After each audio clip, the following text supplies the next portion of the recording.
Hello again, welcome to Art with Kendra. Today we're going to be drawing a cute little cartoon penguin with watercolor and ink. When I start, I like to do a quick little pencil sketch, so we'll just do a circle here. Here we go, and a little kind of almost oval body, I guess, more like a rounded rectangle maybe. I'll just add a couple really basic, simple little feet here. And penguins tend to have kind of short, almost arm-like wings. And I think we're going to have this penguin holding something. So I'm going to fold that wing over. And in that wing, I'm going to put a little candy cane. There we go. There, thank you for the candy cane. I'll have to fix that up a little bit later. All right, so now we're going to draw the face, and I think I'm going to have it just at a little bit of an angle here. I'll just drop a guideline in. There we go. So this is going to be kind of the angle of our little penguin face here. So my eyes would go about here and here. Nose is going to go about there. Just a little diamond shape for that nose. And penguins tend to have a lot of black around their face. So I'm going to draw almost like a heart here. Oh my goodness, look at that little guy. And let's put a little hat on him. So a little curved line has to go just outside the frame of the head. And go up and a little, there, a couple little wrinkles there, and then we'll give it a little pom-pom or something. Well, that looks awfully cute, so now we can erase our lines. I'm just going to fast forward through that. We only want to erase the lines that we don't need, but all of these lines should be light. Now, these penguins tend to be like baby penguins. They're black on top and like kind of a fluffy gray on the bottom. So I'm going to start with some wet on wet here, and I'm just going to put all of the water on the inside here. So where this is right here, it's going to be white. Where I'm currently painting, it's going to be kind of a gray color, and then the top is going to be quite dark. There we go. So I want to put a little bit of soft color in there. And right now I have quite a bit of water, so I don't want to go overboard with it. Now I think I'll incorporate a little bit of a purple in here. So what I'm going to do is just kind of dot my colors in. I'm going to have my light coming in this way, so I'm going to try to soften, there we go, soften a little bit of that color. So I'm trying to get like a soft texture here. So I'm just dabbing. I know that the water is going to take this and mix it, but I still want to get that nice kind of softer color. And now I'm going to use that Payne's Gray just a little bit. Just a little bit though. I don't want to be overboard with it, especially in the shadow areas.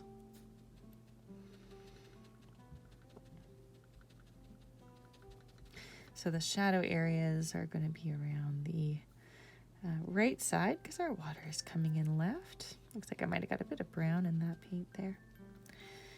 All right, I'm just going to pull a little bit out. There.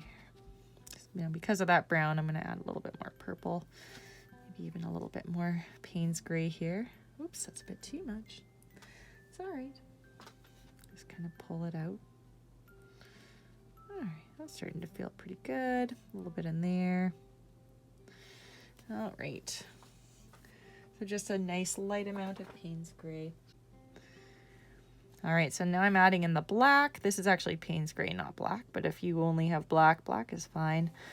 I like Payne's Gray better because it has a little bit of a cool value to it, and I just like my blacks to lean a little blue, generally speaking, unless I'm painting, you know, something that requires a really warm color. I just really like my darks to lean cool. So just painting that little bit around. There we go. Now I'm going to creep around this side, and then I'm going to let this dry while I go get my daughter some food.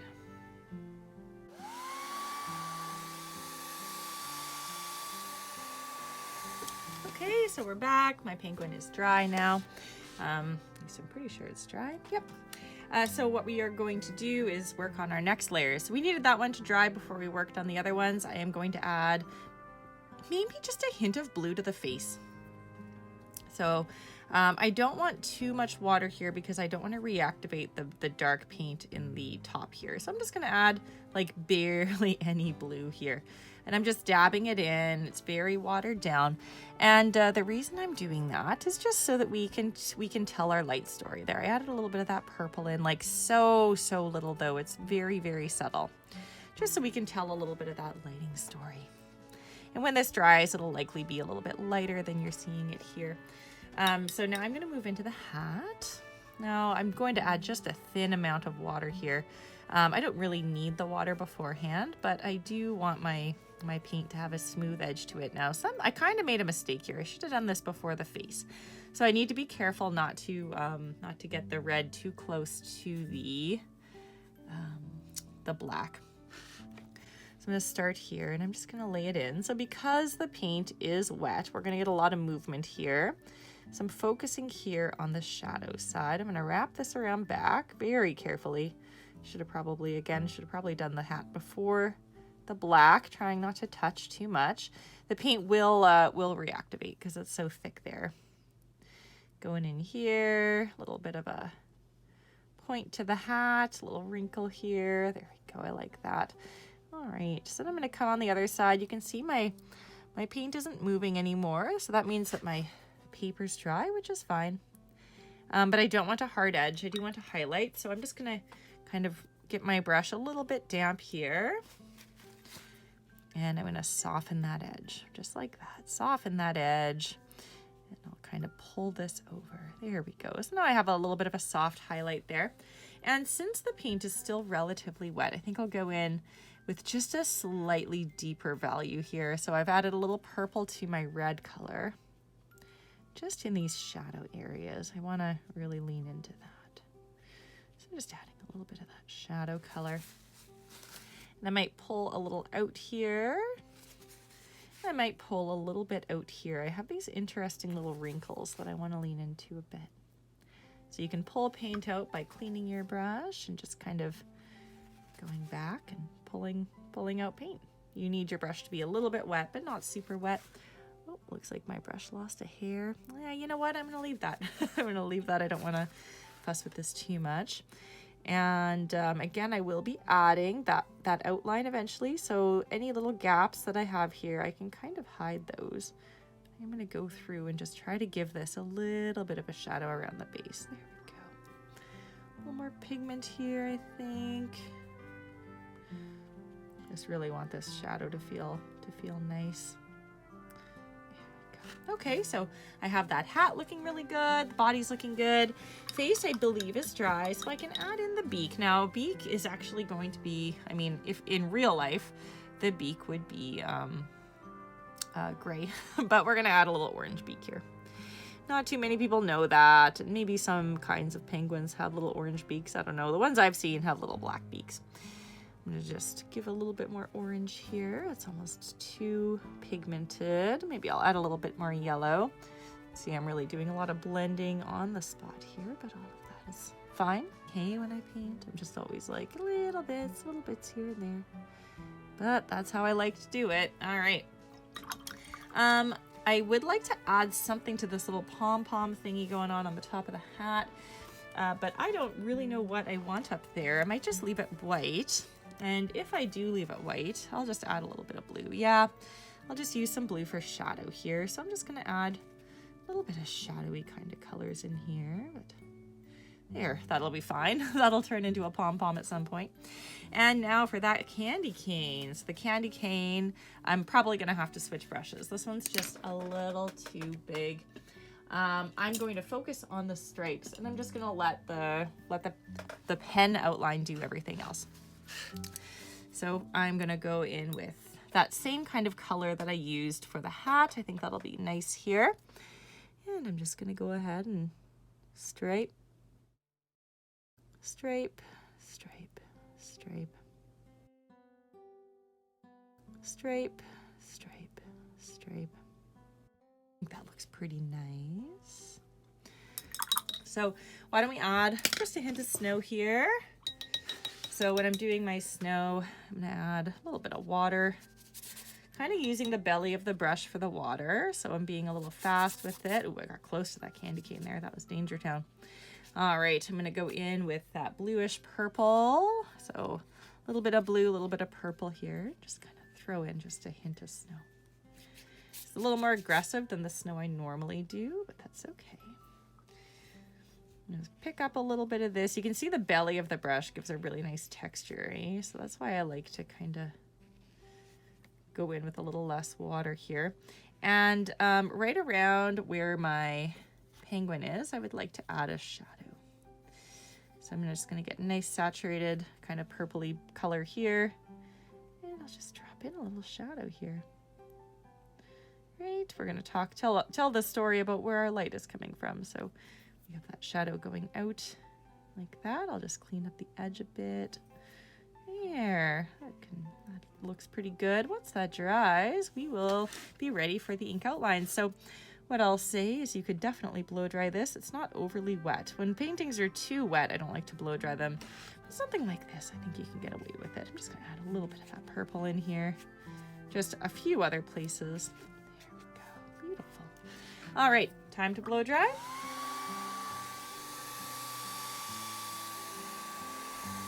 Okay, time for the pen. So I like to use my microns. Oh, this isn't the one. This is the one here, the graphic one. Nice thick pen, but not too thick.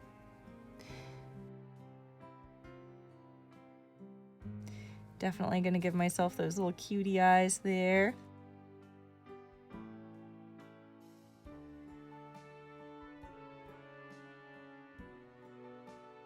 So there's my hat edge.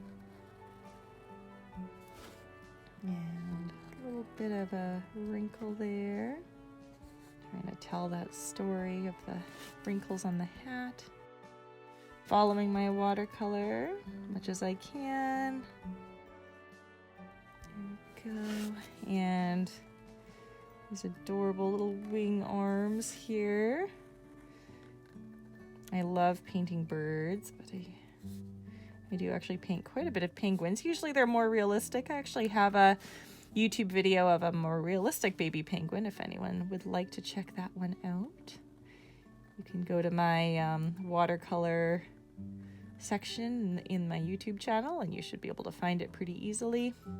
All right, time for this hat. Now I'm just going to kind of do just some loose little pom-pommy things here, almost scribbling it in, but that's kind of how I like to do that sort of thing. Oh my goodness, it's so cute.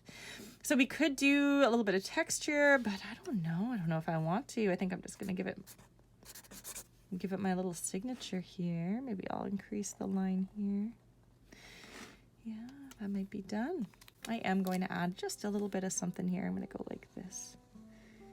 Give this hat a little bit of a rim, and I'm going to use just a little bit more watercolor. I don't like to usually go back in and do this kind of thing, but I think this will be nice. I'm just adding that little bit of texture that you sometimes see in hats, just very subtly. Now with a micron pen, it does bleed just a little bit, so you do have to be careful. And you know there's a few spots here in my candy cane that I kind of missed as well. There, a little bit there. There we go. I think that adds to it. Actually, that was a good call there. All right. Well, I hope you enjoyed this quick little tutorial, and if you decide to give this a shot, please tag me in a picture. I love to see photos. I do a lot of teaching, and the best part about teaching is seeing the kind of work that comes out of the classes. So please do share your work with me if you decide to give this a try. And have a wonderful winter, everyone. Thanks for painting with me today. Bye. See you soon.